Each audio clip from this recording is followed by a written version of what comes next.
Ada riwayat diwasiatkan oleh Nabi Muhammad sallallahu alaihi wasallam, "Tahiru anfusakum." Ya, wa qala al-ulama idza jaa syahrul sya'ban wa fi riwayah syahrul rajab qala an-nabi tahiru anfusakum.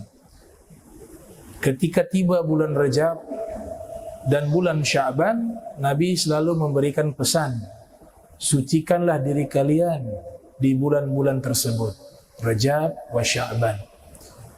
Ulama mengatakan Rajab syahrul istighfar, ya karena syarat menjadi suci itu istighfar dulu.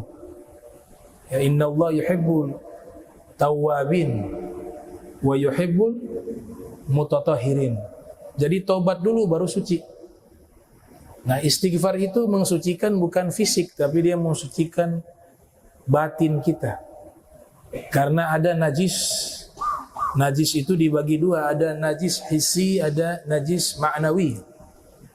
Ada najis hissi yang kelihatan oleh mata, yaitu najis yang kita sebut di dalam fikih najis mutawassita, najis mukhaffafa, najis mughallagha.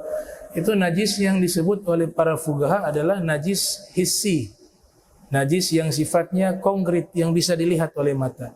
Kalau najis semacam itu bisa hilang dengan air, bisa hilang dengan air. Kalau mughallagha, air dan campuran tanah. Tapi kalau najis ma'nawi, dia hanya bisa dihilangkan dengan taubat. Salah satu cara bertaubat, lafadznya itu namanya istighfar. Istighfar. Wahum bil ashari yastaghfirun. Ya, Imam Ghazali mengatakan di dalam riwayat yang disebutkan di dalam kitab Ayyuhal Walad. Imam Ghazali Hujjatul Islam yang lahir tahun 450 Hijriah, wafat 505 Hijriah, menukilkan satu riwayat, innallaha yuhibbu thalathata aswat. Allah mencintai 3 suara. Suara pertama sautud dik, suara kokok ayam di waktu fajar, di waktu sebelum subuh.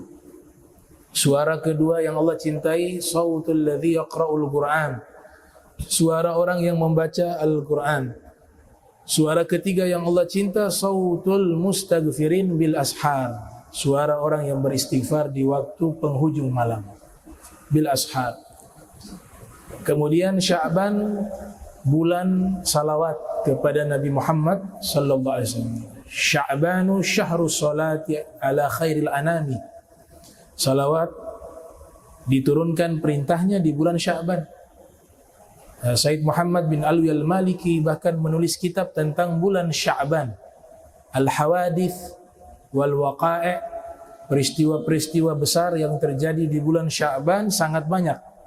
Sehingga Abuya Said Muhammad Ibn Alwi al-Maliki menulis dalam kitabnya tentang membahas bulan Sya'ban. Dinamakan bulan Sya'ban bulan salawat dan salam kepada Nabi Muhammad sallallahu alaihi wasallam karena ayat yang memerintahkan salawat itu turun di bulan Sya'ban. Innallaha wa malaikatahu yusalluna 'alan nabi ya ayyuhalladzina amanu shallu alaihi wa sallimu taslima. Ayat perintah salawat itu turun di bulan Sya'ban. Maka dijadikan bahwa bulan Sya'ban adalah bulan salawat dan salam kepada junjungan mulia yang kita cintai, yang kita agungkan, yang kita hormati, Nabi kita Muhammad sallallahu alaihi wa alihi wasallam. Kemudian Ramadan syahrul tilawatil Quran. Ramadan adalah bulan membaca Al-Quran. Karena di bulan itu pertama turunnya Al-Quran pertama kali di bulan Ramadan. Syahrul Ramadan alladzi unzila fihil Quran. Ya, bulan Ramadan diturunkan Al-Quran di dalamnya. Yang kedua, adatnya Nabi Muhammad. Tradisinya Nabi Muhammad ketika masuk Ramadan, yang biasanya beliau mengulang sekali bacaan Al-Quran, tapi di Ramadan 2 kali dengan malaikat Jibril. Sebagaimana disebutkan di dalam Sahihul Bukhari. Ya, malaikat Jibril datang kepada Nabi di bulan suci Ramadan. Itu biasanya 1 kali datang, tapi di Ramadan Jibril 2 kali. Nah, di situ tadarusan. Ya tadarasun Al-Quran. Mereka saling tadarusan Al-Quran. Mulai menentukan mana nama-nama surat Itu tauqifiyah dari wahyu Allah Subhanahu wa taala bersama malaikat Jibril. Meletakkan surat ini di awal, ini di akhir, ini di tengah, itu juga wahyu. Ya, dan menamakan nama surat juga wahyu. Adapun Makkiyah Madaniyah ijtihadnya sahabat. Tanda-tanda wakaf ijtihadnya ulama. Harokat, kasro, sukun, fathah itu ijtihadnya ulama. Kemudian tentang tanda-tanda simbol ayat-ayat yang disunahkan untuk sujud itu juga ijtihadnya para ulama. Tapi kalau nama surat itu dari Nabi. Urutan surat dari Nabi. Letak ayat dari Nabi Muhammad sallallahu alaihi wasallam, isi daripada Al-Qur'an dari Nabi Muhammad sallallahu alaihi wasallam. Kemudian 3 bulan ini salah satu di antaranya adalah bulan yang disebut bulan yang haram dimuliakan Allah Ta'ala, yaitu baina Sya'ban wa Ramadan, Rajab. Inna iddatash syuhur 'indallahi 12 syahra fi kitabillah yauma khalaqas samawati wal arda minha arba'atun hurum. 3 berturut-turut, 1 terpisah, bulan haram. 4 ya, Dzulqa'dah, Dzulhijjah, Muharram. Kemudian yang satunya Al-Farad, terpisah, yaitu Rajab. Rajab bulan haram. Dinamakan bulan haram karena memang dari sejak dahulu kala kalau ada pertikaian yang terjadi di Jazirah Arab, khususnya di Makkah dan sekitarnya, mereka ketika tiba bulan tersebut, mereka libur berperang.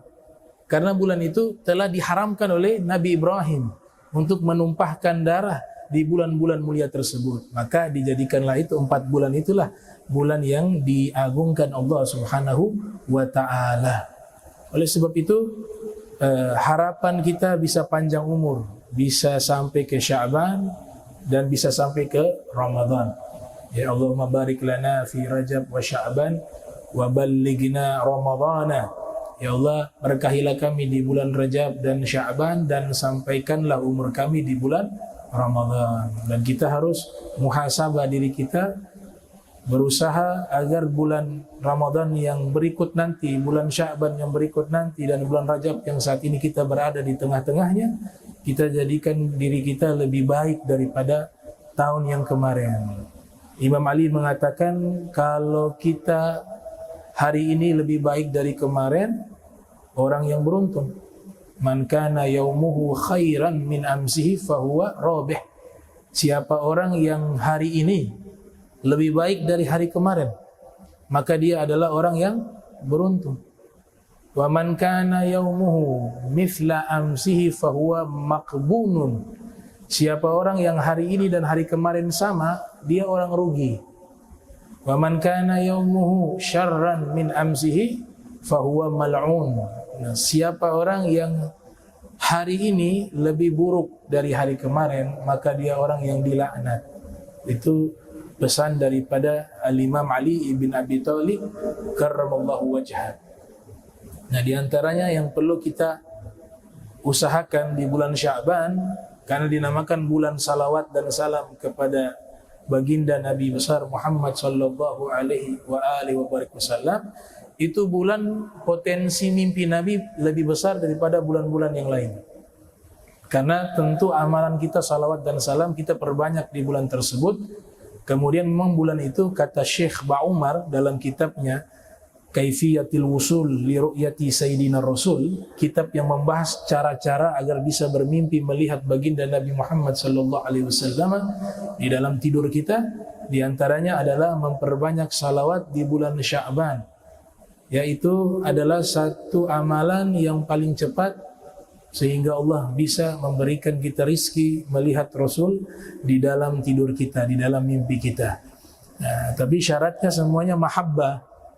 Ya, amalan sebanyak apapun ingin mimpi Nabi, tapi di hatinya tidak ada mahabbah kepada Rasul, tidak ada cinta, tidak ada pengagungan, maka itu hal yang mustahil.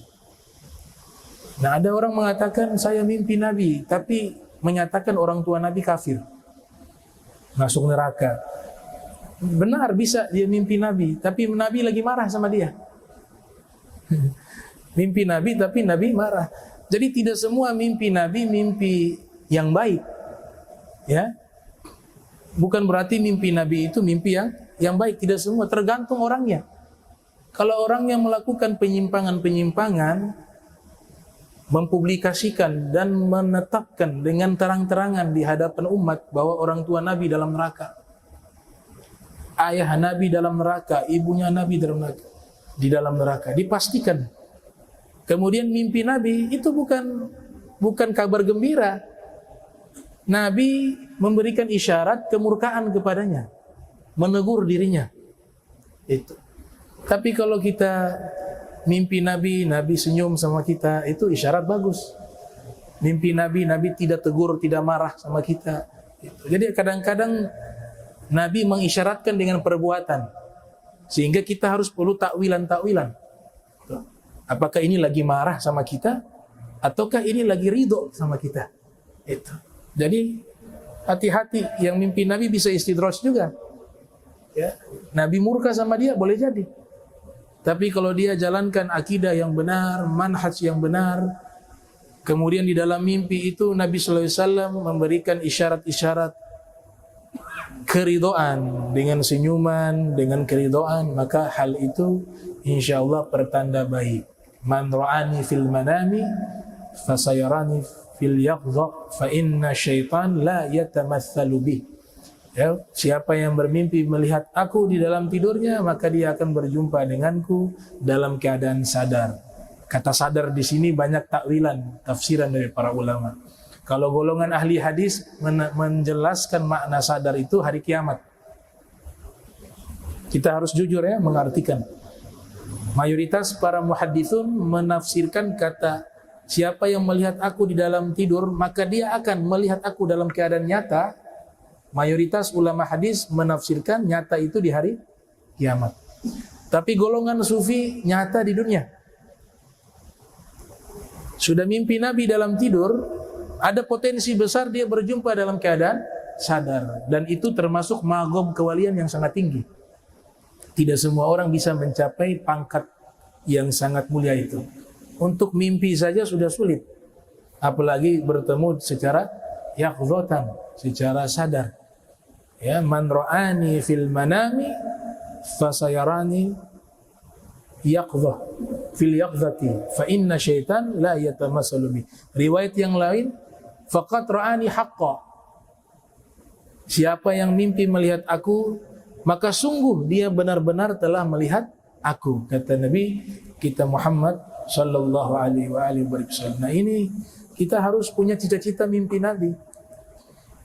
Ya. Kalau sekali mimpi itu, kemudian di mimpi itu dapat ridhonya Nabi sallallahu alaihi wasallam, itu sudah satu jaminan orang tersebut diridhoi Allah dan diridhoi Rasulullah. Kalau sudah dapat ridhonya Allah dan ridhonya Rasulullah, tidak mungkin masuk neraka. Ada riwayat yang dinukilkan oleh Muhammad bin Sirin dalam kitabnya Tafsirul Ahlam.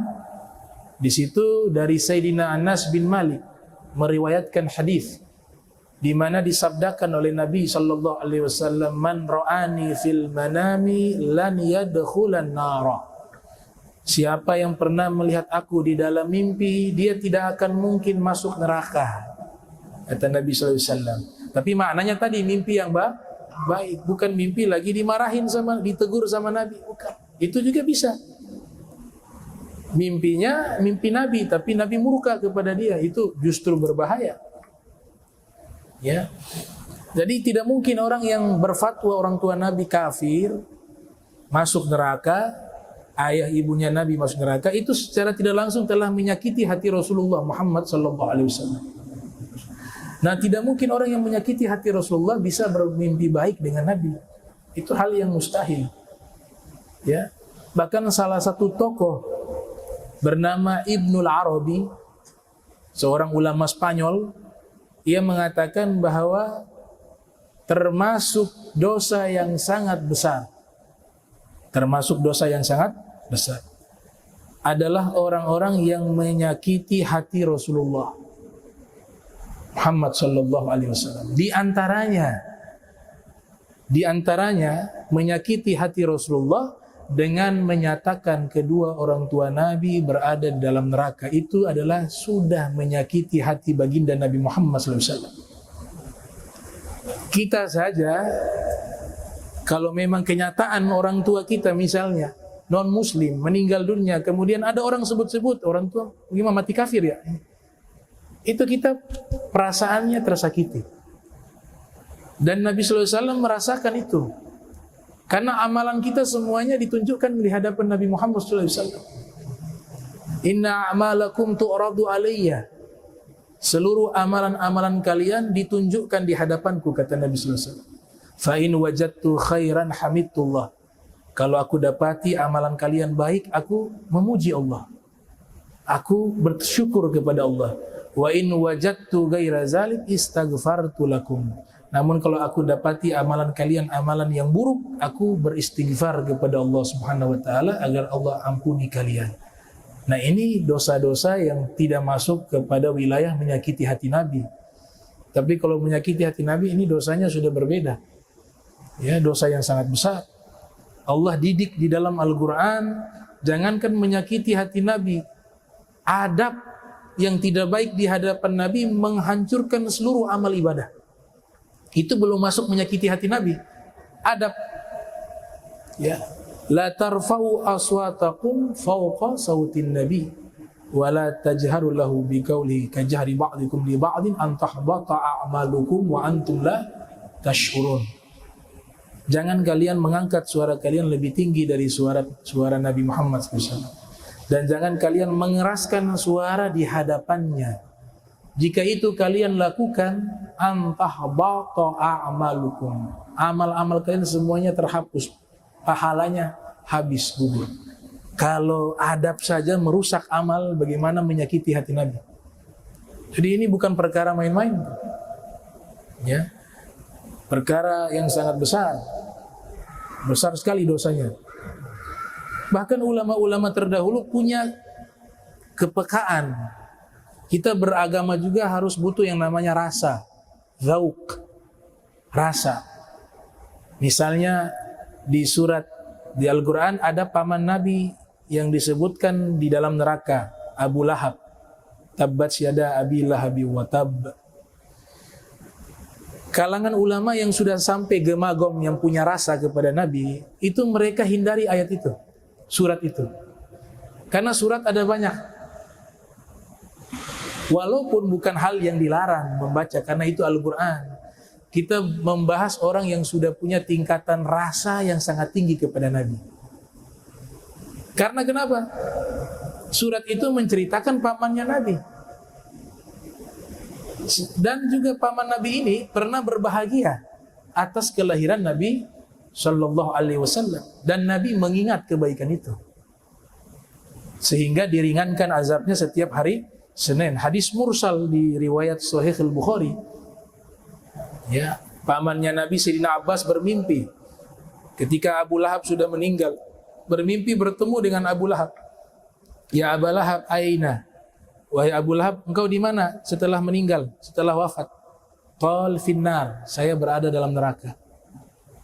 Walakinna Allah Ta'ala yukhaffifu anni fi kulli yawmal isnin bisababi farah bi maulidi Muhammad. Tapi setiap hari Senin Allah ringankan azabnya kepadaku, karena sebab saya pernah berbahagia ketika Muhammad, tidak disebut Nabi, berbahagia karena sebagai ponakan, bukan sebagai Nabi. Karena sebab saya berbahagia atas lahirnya Muhammad Sallallahu Alaihi Wasallam, maka Allah ringankan azab saya setiap hari Senin. Bisa minum air, azab dilibur sesaat hari Senin. Itu azab model apa seperti itu? Berkat apa? Berkat balasan dari Nabi. Karena dia pernah bahagia atas lahirnya Nabi Muhammad Sallallahu Alaihi Wasallam. Makanya ada ulama membuat syair. Syekh Nasruddin Ad-Dimashqi mengatakan, "Idza kana hadza kafira, jaa dhammuhu wa tabbat yadahu fi jahim mukhallada. Ata annahu yawmal isnain daima yukhaffafu anhu li sururi bi Ahmada. Fama dhannu bil abdi alladhi kana bi Ahmada masruran wa mata muwahhida." Kalau ini saja orang kafir, dikatakan begitu di dalam syairnya. Yang disebutkan di dalam Al-Quran, dia celaka. Namun setiap hari Senin diringankan azabnya karena sebab bahagia atas kelahiran Nabi Muhammad sallallahu alaihi wasallam. Maka bagaimana kiranya dengan seorang yang beriman kepada Nabi Muhammad sallallahu alaihi wasallam yang dia berbahagia kepada kelahiran Nabi Muhammad dan meninggal dalam keadaan membawa iman. Maka dia dapat sesuatu hal yang tentu lebih dahsyat yang Allah sediakan baginya di akhirat daripada al-khairat wal hasanat, kebaikan-kebaikan dan juga limpahan rahmatnya Allah Jalla wa'ala. Nah, jadi itu yang perlu kita konsepkan, rencanakan. Bulan Sya'ban punya visi misi. 1 bulan itu kita berusaha sama-sama, mudah-mudahan dapat rizki bisa lihat Nabi SAW fil manam, di dalam tidur. Biasanya tahapan itu, tahapan mimpi Nabi itu tidak langsung mimpi, ada dia punya marahil, dia punya tahapan. Pertama mimpi ulama-ulama. Itu alhamdulillah, jangan hanya mimpi kayak anak kecil zaman dulu sampai hari ini, sudah tua masih mimpinya sama, dikejar oleh kalajengking raksasa, oleh macan raksasa, oleh ular. Itu mimpi anak kecil. Kalau masih mimpi begitu berarti walaupun umurnya sudah tua tapi magomnya anak kecil. Naik mimpinya, mimpi ulama, ketemu fulan, ketemu fulan, ketemu fulan, ketemu Syekh Abdul Qadir Jailani, alhamdulillah, ketemu Imam Ghazali, ketemu Al-Habib Abdullah Al-Haddad. Nah, ini alamat nih. Marahilnya sudah mendekat ke arah situ, kepada arah mimpi Rasulullah SAW. Tapi kalau masih mimpi dikejar ular, dikejar kalajengking, itu masih jauh. Ya. Masih jauh untuk bisa sampai ke situ. Mimpi ulama saja susah, bagaimana mimpi Nabi? Tuh. Apalagi mimpinya mimpi basah terus, lebih parah lagi. Iya. Lebih parah lagi. Kapan itu? Entah kapan. Itu menggambarkan magomnya kita dalam mimpi itu. Di mana mimpinya kita itu menggambarkan spiritualnya kita. Kalau mimpinya mimpi basah terus, memang pikiran hatinya hanya di situ. Mimpinya dikejar-kejar oleh hewan buas, ya karena banyak nonton film. Gak bisa. Nah itu yang perlu kita muhasabah, sampai kapan kita. Umur sudah begini, belum pernah mimpi Nabi, yang dia mimpi adalah hal-hal yang gak ada manfaat. Jadi marahil pertama mimpi ulama. Mimpi aulia wa sholihin, gitu. Nanti naik-naik pelan-pelan, dia bisa melihat Nabi SAW. Gak perlu banyak-banyak, 1 kali sudah luar biasa. 1 kali sudah cukup. Justru yang kita khawatirkan, sampai meninggal belum pernah mimpi Nabi, itu yang kita khawatirkan. Berarti ada yang salah dengan diri kita. Itu yang harus kita perbaiki. Jadi kalau kita selama ini belum mimpi, masih ada yang salah dengan kita. Masih ada yang kurang dengan kita. Tugasnya kita gimana? Bertobat sama Allah, perbaiki diri, punya rencana-rencana amal baik di masa yang akan datang, di hari-hari berikutnya. Itu ulama dulu, mereka beramal di tahun ini sudah punya jadwal berapa tahun ke depan. Sudah ditulis jadi 1 kitab. Nama kitabnya Lataiful Ma'arif, karya Ibnu Rajab Al-Hambali, yang lahir tahun 736 Hijriah, wafat 795 Hijriah. Itu kitab sebenarnya jadwal rencana amal solehnya beliau ke depan. Tapi karena begitu banyak rencana-rencana amal-amal soleh yang nanti dilakukan tahun depannya, jadi 1 kitab. Lumayan tebal. Saya punya kitabnya. Mulai dari bulan Muharram, amalan ini. Bulan berikutnya, begitu. Sampai nanti Muharram, Safar, Jumadil Awal, Rabiul Awal, Rabiul Akhir, Jumadil Awal, Jumadil Akhir, Rajab, Sya'ban, Ramadan, terus sampai 12 bulan. Nah itu pasti kadang-kadang tidak mungkin dia bisa, atau orang yang merencanakan amal 1 tahun, pasti ada yang luput dari amal tersebut. Pasti ada yang luput. Tapi itu adalah niat-niat solehnya beliau. Seandainya ada yang luput daripada rencana-rencana amal itu, tetap ditulis pahala di sisi Allah Ta'ala. Karena niatnya sudah ada. Dia luputnya juga mungkin karena ada halangan, ma'zur. Itu yang dimaksud dalam hadis, niatul mu'min khairun min amalih. Niatnya orang beriman lebih baik dari amalnya. niat baiknya sudah dicatat pahala. Nah, jadi kalau mau tahu, mau ikut jadwalnya ulama 1 tahun penuh di dalam rencana amal-amal soleh, baca kitab beliau. Judulnya Lataiful Ma'arif. Saya yakin kita mundur duluan. Karena amalannya padat sampai tengah malam. Ya, tidurnya sedikit. Lebih banyak amal. Dan kalau mau cerdas dalam amal, kita amalnya sedikit tapi pahalanya menjadi banyak. Amalnya sedikit tapi berkualitas. Ada kitab juga ditulis oleh ulama, oleh Syekh Ad-Dimyat. Judul kitabnya Al-Matjarur Rabih. Perdagangan yang menguntungkan, nama kitabnya. Itu kitab ajib. Dia membahas kita melakukan amal-amal walaupun sedikit tapi pahalanya sangat besar. Ada membahas masalah niat, kemudian kesempurnaan amal. Nah, itu dilakukan dengan ilmu. Di situ dijelaskan oleh beliau. Nama kitabnya Al-Matjarur Rabih. Perdagangan yang menguntungkan. Ya, karena kita beramal ini lagi berdagang sama Allah. Ya, kita amal ini berdagang sama Allah Ta'ala. Nah, dagang kepada Allah, jual beli kepada Allah adalah jual beli yang tidak pernah ada rugi. Kalau dagang sesama manusia ada untung, ada rugi. Tapi kalau kita berniaga kepada Allah, tidak ada yang namanya rugi, adanya untung, bahkan berkali lipat keuntungan. Labanya sangat besar Allah kasih. Sehingga diberikan di dalam Al-Quran satu perumpamaan, satu definisi namanya tijaratan lan tabur. Apa arti tijaratan lan tabur? Perdagangan yang tidak akan pernah rugi. Itu artinya tijaratan lan tabur. Di dalam Al-Quran juga difirmankan, ya ayyuhalladzina amanu hal adullukum ala tijaratin tunjikum min azabin alim tu'minuna billahi wa rasulihi wa tujahiduna fi sabilillahi bi amwalikum wa anfusikum dzalikum khairul lakum in kuntum ta'lamun. Wahai orang beriman, mau aku tunjukkan pada kalian perdagangan yang menyelamatkan kalian. Tunjikum min azabin alim, dari azab yang pedih. Apa itu? Tu'minuna billah, beriman kepada Allah. Kata iman di sini mencakup pernyataan keimanan, pembenaran hati, dan amal soleh. Karena selalu kata iman diikuti dengan amal. Alladzina amanu wa amilus solihati. Orang yang beriman dan beramal soleh. Beriman kepada Allah dan Rasulnya. Wa tujahiduna fi sabilillah. Dan dia berjihad di jalan Allah. Wa tujahiduna fi sabil bi amwal, dengan harta.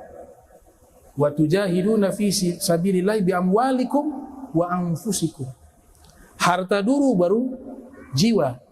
Kenapa Allah tempatkan berjihad selalu harta dulu baru jiwa? Karena tidak mungkin orang itu yang harta saja dia berat untuk berjihad dengan harta, terus mengkorbankan jiwa, itu mimpi di tengah hari siang bolong. Loh, harta saja gak berani dia keluarkan, bagaimana nyawa? Makanya Allah Ta'ala sebutkan tartibnya. Kalau mau jihad harta dulu. Kalau harta lulus baru jiwa. Tapi kalau hartanya tidak lulus, orangnya bakhil, keluarkan uang rasanya berat, berikan makan orang hatinya ngedumel, maka itu belum bisa dia berkorban, nyawanya belum bisa. Harta yang mudah itu, pengorbanan yang mudah harta dibanding jiwa, itu pun dia tidak mampu lakukan. Bagaimana kalau disuruh korbankan jiwa? Makanya Allah selalu katakan harta dulu, berjihad dengan harta, kemudian dengan jiwa.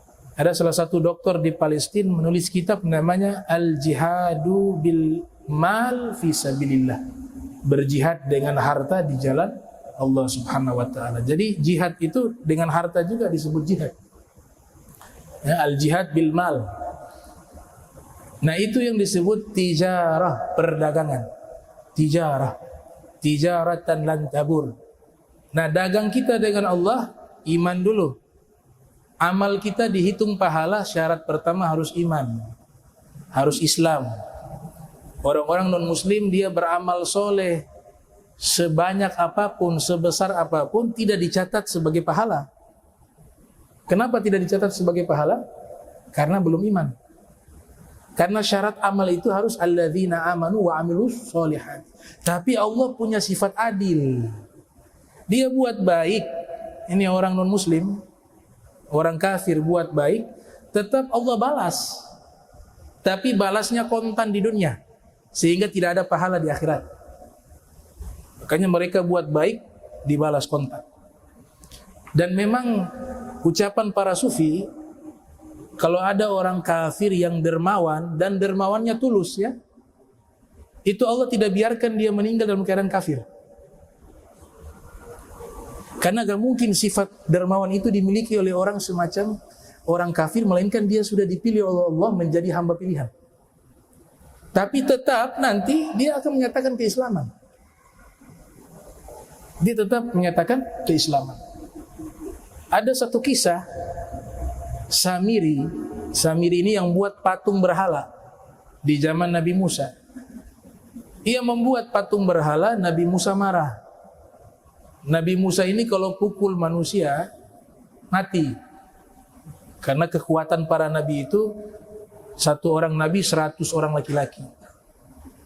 Kekuatannya para nabi, satu orang nabi kekuatannya seperti 100 orang laki-laki. Bahkan di dalam kitab Muntahasul karya Syekh Yusuf Al-Lahji menyatakan 100 orang itu juga ahli surga.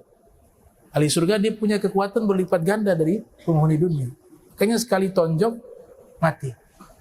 Karena Nabi Musa marah kepada Samiri membuat patung berhala, mau dipukul oleh Nabi Musa, Allah wahyukan pada waktu itu, ya Musa, la taqtul Samiri fa innahu sakhiyun. Wahai Musa, jangan kau bunuh Samiri, karena sesungguhnya dia adalah orang yang dermawan. Nah, Allah larang jangan bunuh karena dia orang yang dermawan. Nah, tapi kalau Samiri ini dermawannya beda. Dermawannya itu bukan tulus, tapi karena bantu orang juga Allah hitung. Tapi gak bisa dia masuk Islam menjelang wafat. Yang dermawannya tulus, dia orang kafir, Allah berikan hidayah sebelum dia meninggal. Salah satu tokoh yang Nabi puji, Nabi sanjung, namanya Abu Hatim At-Ta'i. Dia meninggal dalam keadaan musyrik. Ya, dalam keadaan syirik, disepakati oleh ulama demikian. Di masa Nabi hidup, Nabi masih muda. Dia punya kegiatan di rumah itu suka berikan makan kepada fuqara wal masakin. Setiap hari ribuan orang kasih makan. Nabi juga pernah menyaksikan itu dan pernah hadir. Sampai meninggal ini, namanya Daud At-Ta'i, dia meninggal dunia, terjadi peperangan. Ketika peperangan antara kaum muslimin dengan orang musyrik, salah satu anaknya Daud At-Ta'i ini ditawan karena di pihak orang musyrik. Nabi melihat dia, anaknya perempuan. Ini anaknya Daud At-Ta'i, ya, bebaskan dia, kata Nabi. Hormati, Nabi hormati dia, Nabi muliakan dia. Sampai anaknya Daud Hatim At-Ta'i ini, mohon maaf, Hatim At-Ta'i ini, anaknya heran, kenapa kau perlakukan saya seperti itu? Kata Nabi, ayahmu orang baik, ayahmu orang yang sangat dermawan. Makanya saya termasuk beberapa kerabat saya juga sering mendapatkan bantuan makanan dari ayahmu. Maka saya, Nabi Muhammad, harus wajib membalas kebaikan ayahmu. Maka saya bebaskan kamu. Nah, ini rahasianya Allah.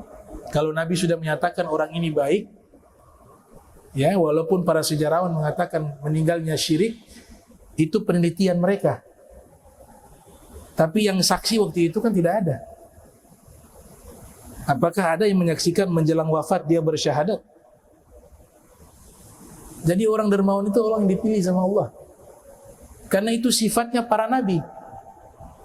Imam Musa Al-Kadhi mengatakan, ma ba'athallahu nabiyya illa sakhiya. Allah tidak pernah mengutus seorang nabi melainkan nabi itu dihiasi dengan sifat dermawan. Mana mungkin orang menggunakan sifatnya para nabi kemudian mati kafir? Tidak mungkin. Pasti di detik-detik akhir Allah Ta'ala berikan petunjuk. Sama halnya dengan orang yang sangat mencintai Nabi. Orang yang sangat mencintai Rasulullah Muhammad sallallahu alaihi wasallam itu pun tidak mungkin meninggal dalam keadaan su'ul khatimah, enggak mungkin. Apalagi dalam keadaan kafir.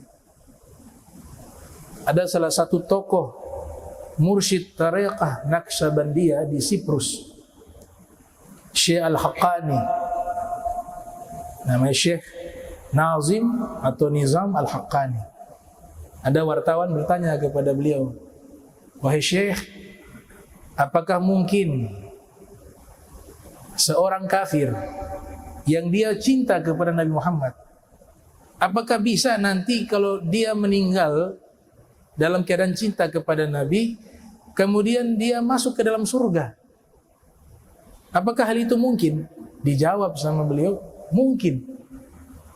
Orang kafir apabila cinta kepada Nabi Muhammad SAW, dia meninggal akan masuk ke dalam surga.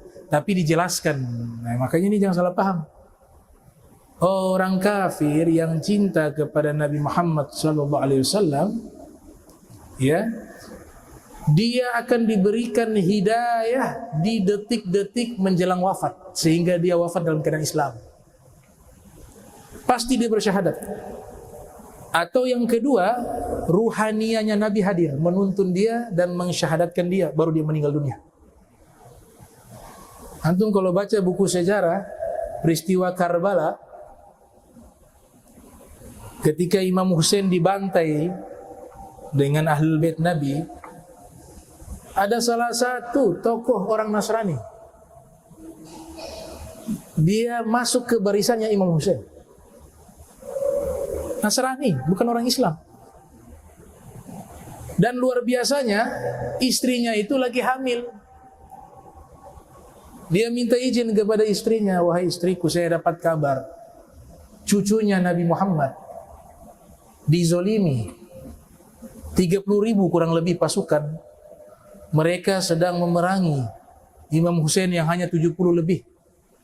Dan juga banyak dari golongan perempuan dan anak kecil. Itu tidak sebanding, bukan perang, itu namanya pembantaian. 30.000 lawan 70. Dan yang luar biasa, tidak ada satupun yang lari. Padahal mereka sudah dapat info, besok hari pasukan yang dikirim oleh Yazid bin Muawiyah kepada gubernur yang sudah dikirim surat waktu itu di Irak, Ibnu Ziyad, itu sudah membawa pasukan dengan jumlah yang sangat besar, kurang lebih ada 30.000. Itu mereka sudah tahu. Makanya Imam Hussein absen mereka satu persatu di malam itu, karena mereka tahu besok tiba itu pasukan. Wahai para pencintaku, pendukungku, saya izinkan kalian pulang ke rumah. Saya tidak marah. Besok kita hadapi pasukan yang jumlahnya jauh di atas kita. Dan pasti besok itu kita akan mati, akan wafat. Itu pidatonya Imam Hussein tengah malam tuh. Saya ridho, dan ini menunjukkan jiwa besarnya Sayyidina Hussein. Dia tidak paksa. Kalian punya anak istri, silakan kalian pulang. Saya maafkan kan kalian. Saya tidak tuntut kalian di hari kiamat. Kalian pulang, semuanya menangis satu persatu. Maka ada yang mengatakan, "Wahai Imam Hussein, kami disuruh pulang ke rumah. Nanti bertemu anak istri kami, sedangkan kami tahu engkau besok hari akan dibantai, akan dianiaya, akan dibunuh. Lantas nanti di hari kiamat apabila kami berjumpa dengan kakekmu Rasulullah, maka apa yang kami jawab ketika ditanya kalian kemana di saat cucuku dibantai? Maka demi Allah jangan kau perintahkan kami pulang. Kami akan tetap bersamamu sampai titik darah penghabisan." Semuanya jawabannya begitu satu persatu. Orang Nasrani ini dapat kabar jumlahnya Imam Hussein hanya 70 lebih. Kalau tidak salah 73. Ya, 70 lebih lah.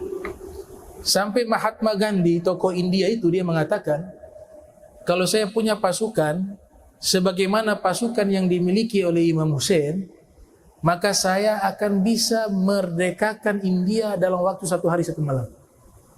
Kalau pasukan saya seperti pasukannya Imam Hussein, gak ada takutnya. Mereka sudah siap menjemput kematian di hari esok. Orang Nasrani ini dapat informasi, dia izin kepada istrinya, "Wah istriku, aku mau pergi ke medan perang. Aku mau membela Imam Husain. Wahai suamiku, apa hubungannya kamu dengan dirinya?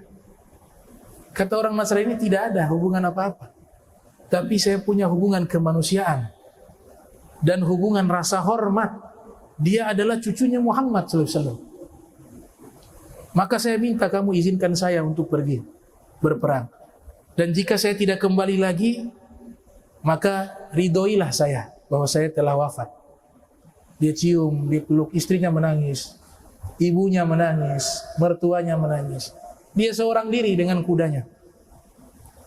Dia pergi ke Karbala dengan salib.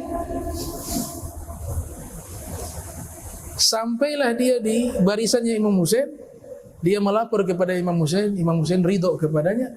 Dia ikut perang, meninggal, wafat.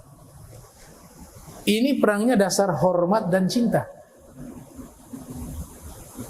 Bisa jadi waktu itu sudah syahadat. Jadi syahadat, kata ulama, terjadi khilaf. Orang masuk Islam yang pendapat pertama harus dilafatkan dengan lidah, diyakini dengan hati. Itu pendapat paling kuat. Tapi tidak menutup kemungkinan pendapat lainnya, walaupun dia tidak sekuat pendapat pertama, mereka mengatakan dengan hati juga itu yang paling inti. Tidak perlu dia lafatkan, dalam hati sudah punya keyakinan akan agama Islam, sudah punya kecintaan kepada Allah dan Rasulullah Muhammad SAW, maka dia secara otomatis telah masuk ke situ. Nanti dihisap oleh Allah di hari kiamat. Benar gak dalam hatinya seperti itu? Walaupun yang paling kuat adalah harus dilafatkan. Tapi kan kondisi orang berbeda. Ada tokoh Jerman, Emil Kimmel, tidak pernah menyatakan syahadat, tapi membela Islam dengan tulisan-tulisannya. Sayyidina Abu Thalib, pamannya Nabi, tidak pernah secara terang-terangan melafatkan syahadat. Tapi perjuangannya melebihi orang Islam yang dia jihad itu bukan hanya harta, jiwanya juga untuk dakwah Nabi Muhammad. Makanya ulama-ulama ahli sunnah banyak yang meyakini beliau muslim. Seperti As-Sayyid Zaini Dahlan, menulis kitab khusus berjudul Asnal Matalib fi Najati Abi Thalib, yang membahas keselamatan Sayyidina Abi Thalib. Beliau termasuk orang-orang yang membela Islam bukan hanya dengan hartanya, tapi juga dengan jiwanya. Maka di situ artinya ucapan tidak ada arti. Dia sudah lebih dari sekedar ucapan. Kondisi saja waktu itu siasat dakwah, sehingga dia masih bisa membela Nabi dan tidak tampak jelas berpihak kepada Nabi karena satu iman. Sehingga mereka tanyakan, kau masih agama? Ya, masih agama leluhur. Makna agama leluhur juga bisa multitafsir. Apakah agama leluhur yang dimaksud agamanya Nabi Ibrahim? Maka agama itu agama yang tidak salah. Atau agama leluhur, agama orang-orang musyrik. Nah, ini ditolak oleh para ulama seperti As-Sayyid Ahmad Zaini Dahlan. Itu. Nah, jadi luar biasa. Ya, ini bulan Rajab, Sya'ban. Nah, kita punya perencanaan amal-amal soleh yang jauh lebih banyak, lebih berkualitas dibanding tahun kemarin. Gitu. Karena ini hidup kita ini sebenarnya menunggu dua saja sih. Kita hidup di dunia hanya tunggu dua. Tunggu waktu sholat untuk sholat. Yang kedua tunggu waktu mati, meninggal dunia. Dua itu saja, nggak lebih dari itu. Tidak lebih dari itu. Yang lain itu cadangan semua. Kalau makanan ada makanan utama, ya makanan utama itulah kita menunggu waktu sholat, menunggu waktu wafat. Kalau yang lainnya snack saja, manis mulu. Hakikatnya kapan? Meninggal dunia baru kelihatan itu. Makanya pikiran kita, hati kita, itu kita sibukkan dengan urusan akhirat. Badan kita kerja, lelah kerja, badan saja cukup, jangan hati dan akal. Hati dan akal itu kita konsepkan perencanaan kita di akhirat. Itu yang disebut oleh Nabi orang pintar. Toh sudah ada jatah rizki, ngapain kita pusing mikirin? Kita disuruh menjemput dan berikhtiar, tapi jatahnya itu sudah. Tapi surga ini belum ada jatah untuk kita. kita gak dijamin surga. Maka yang inilah yang harus kita sibukkan memikirkannya tuh di pikiran kita, di hati kita. Al-kaisu man dana nafsahu wa amila lima ba'dal maut. Orang pandai, orang cerdas adalah orang yang selalu menghisap dirinya, menghitung dirinya dan mempersiapkan dirinya dengan amal soleh sebelum datangnya kematian. Karena kematian juga datang baghdatan, kata Allah Ta'ala. Kadang-kadang tiba-tiba. Entah kita dalam keadaan siap ataupun tidak siap, kalau dia datang nggak ada tuh yang bisa menghalanginya. La yastaqdimuna wa la yastakhiruna sa'atan. Ya, la yastakhiruna sa'atan wa la yastaqdimunaha. Nggak bisa dimajukan, nggak bisa diundurkan. Datang selesai. Ya, kul innal mautal ladzi tafirruna minhu fa innahu mulaqikum tsumma turadduna ila alimil ghaibi wasyahadah.